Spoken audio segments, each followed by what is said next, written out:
Hello! I'm going to walk you through how I turn Nanigachi into a bottle of mead. Hello, my name is Tayle. I've turned waifus into wine. Today, I'm doing the same for the Confederacy's strongest soldier. This is a recipe and a shitpost all in one. Buckle up, recipes and tools used on the right hand side. If you want to make your own, you'll be able to use everything here to good effect. Now just follow along. Into a sanitized 1 gallon fermenter, we're going in with 32 ounces of orange juice concentrate and 16 ounces of frozen pineapple chunks. You could do fresh, up to you. I just went frozen because it was cheaper. We're going to top all of this off with a mixture of water and honey. We took a reading on this honey water earlier, 1.24 starting gravity. There is no yeast strong enough to ferment all of that sugar in that concentration to completion. If there was, it would be a 60 proof mead. We're doing this to raise the sugar concentration in our pineapple orange slurry. You bet the retarded southern cat's probably sipping on that wood grain moonshine. It won't register unless we push this to at least 15% ABV. Tayle, why are you calling Nani retarded? Brother, she probably agrees. If she doesn't, I'll do a half and half shot of this with Tabasco sauce. We're gonna give it all a stir to incorporate it well, and we're gonna take a starting gravity read of our must here. What this gets us is a starting gravity of 1.141. If all of the sugar were to ferment, that would put us in the ballpark of about 17 to 18% alcohol by volume. The high end of what the craziest yeast strains can do. If you want higher than that, you need distillation and you need God. You could also make adjustments in the other direction. You could use less honey, more water, and get something a little bit weaker for the trade-off. If you were a little bitch, that is. There ain't nothing wrong with that. I'm a little bitch, I wouldn't drink this regularly. Fuck that, I'd die.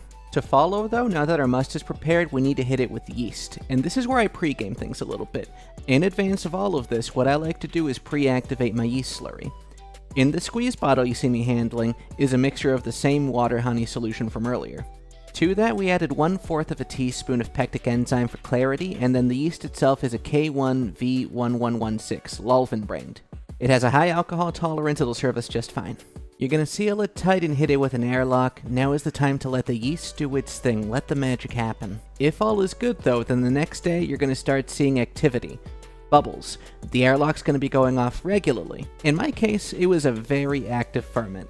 If you did it like me and you used whole fruit chunks, you're going to want to stir it once a day, gently, to keep the fruit on top from molding. 5 days into the fermentation, I added a yeast nutrient, Fermade O. You do this to keep the yeast happy and to stop any off smells from developing.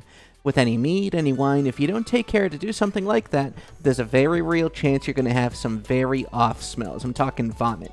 It's not catastrophic, it'll clear away on its own after a very long time, but given we're going to be tasting this at the end, we'd rather avoid that.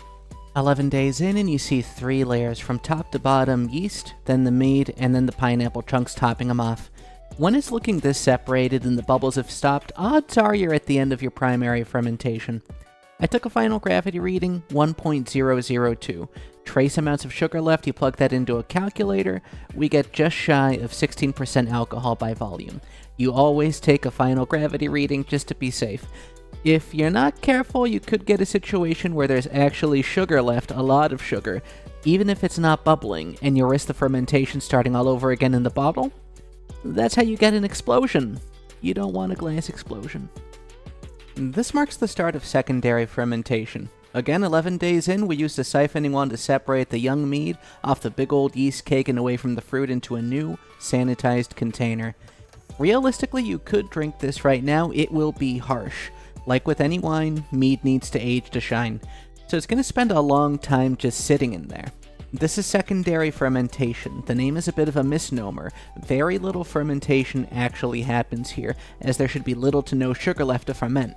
This is more of a flavor adjustment stage. In a wider mouth container, you could add fresh fruit, or in a smaller one, you could add herbs, spices, wood barrel chips, any number of things to adjust the flavor profile. Me, this time, I'm using secondary for 2 purposes. I want things to mellow out, and I wanted to clarify. I'm not going to do any adjustments because I just want to see how this turns out as is. I did stuff this guy into the refrigerator to help speed up the clarification process. A cold environment puts yeast in the stasis, allowing them to settle out to the bottom more quickly. Now some 2 weeks later, here we are bottling it.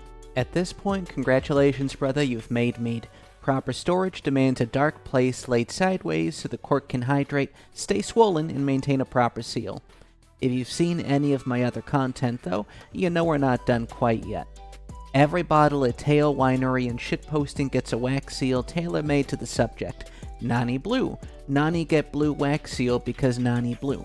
Every time we do this, it's a toss-up whether or not it gets full of bubbles and I have to redo it 30 times. This time, we got it in one go, thank fucking god. We're calling this one Cat Derogatory. If I called it Nani's real name, I'm scared my YouTube channel might take a hit. It's on the screen though, she chose this, not me.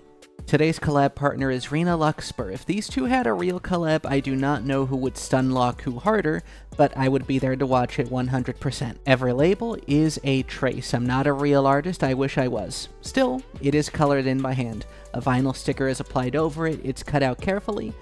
This is a showpiece. Bottle number 21. Everyone's saying cat piss. I know you're all thinking cat piss, you can call it whatever you want, it is strong though. But, tasty all the same. The taste notes are orange. Very, very strong citrus and orange. And bitter. This is not something you're gonna chug. If I was to pair it with something, I'd sip it alongside ice cream. Vanilla for an orange creamsicle effect, chocolate ice cream could go hard too, or even coconut pina colada.